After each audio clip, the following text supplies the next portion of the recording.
From CBC News, Canada Now. I'm Ian Hanneman-Singh, powering up after the big blackout. Almost one half of the province's electrical capacity has been restored. After a night spent in darkness, the lights flicker back to life as the finger pointing continues. I have absolutely no evidence at all that it originated in Canada.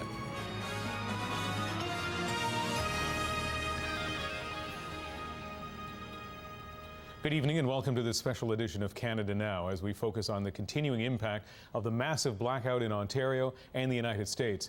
Let's begin with a look around the province with live updates from our Canada Now co-hosts Rita Chelly in Ottawa, Heather Hiscox in Toronto. We are also hoping to connect with Susan Pedler in Windsor, but another power outage there about half an hour ago has at the very least delayed those plans. So let's begin in Toronto, where Heather Hiscox was keeping us updated in the early hours of the blackout yesterday. What have the last 24 hours been like in your city? Eerie at the outset, Ian, exhausting for many later on, and overall I'd say extraordinary because Toronto and Torontonians have faced this challenge calmly, with good humor, and overall taking the whole thing in stride despite the huge impact this power outage has had in Canada's largest city. It has grounded aircraft, it has shut down transit systems, cancelled elective surgery and shows, created huge long lineups at gas stations, and closed banks and businesses as well.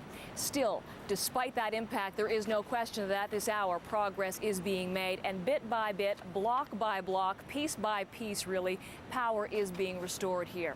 Service is back up to 60% across the province, a little bit better than that here in the Greater Toronto area, but it is still sporadic and unpredictable.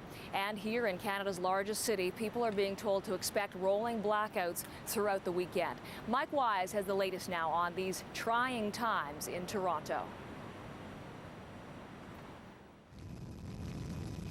Daybreak in Toronto revealed a city still trying to cope with the power outage. A state of emergency in effect, keeping most people at home while workers struggled to restore electricity. Clearly, our first priority is to restore power across the province.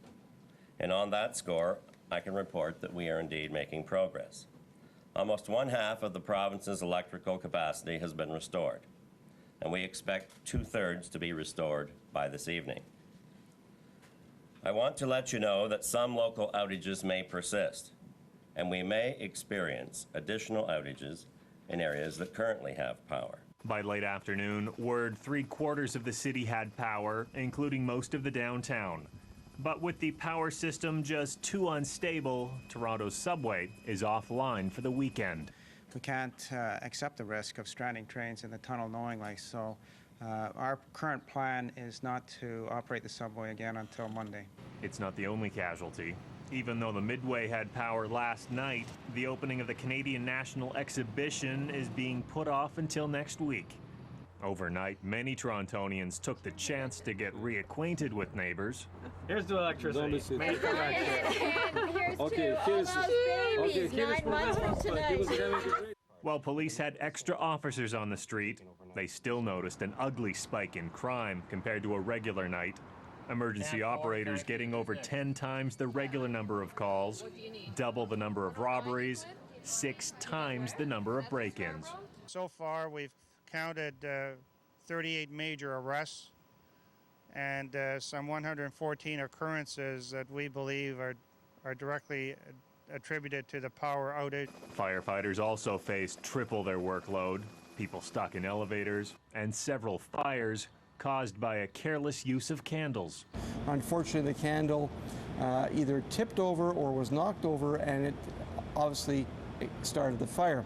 At Pearson Airport, another day of delays and frayed tempers as Air Canada canceled all its flights until late afternoon. And for drivers, it wasn't any easier.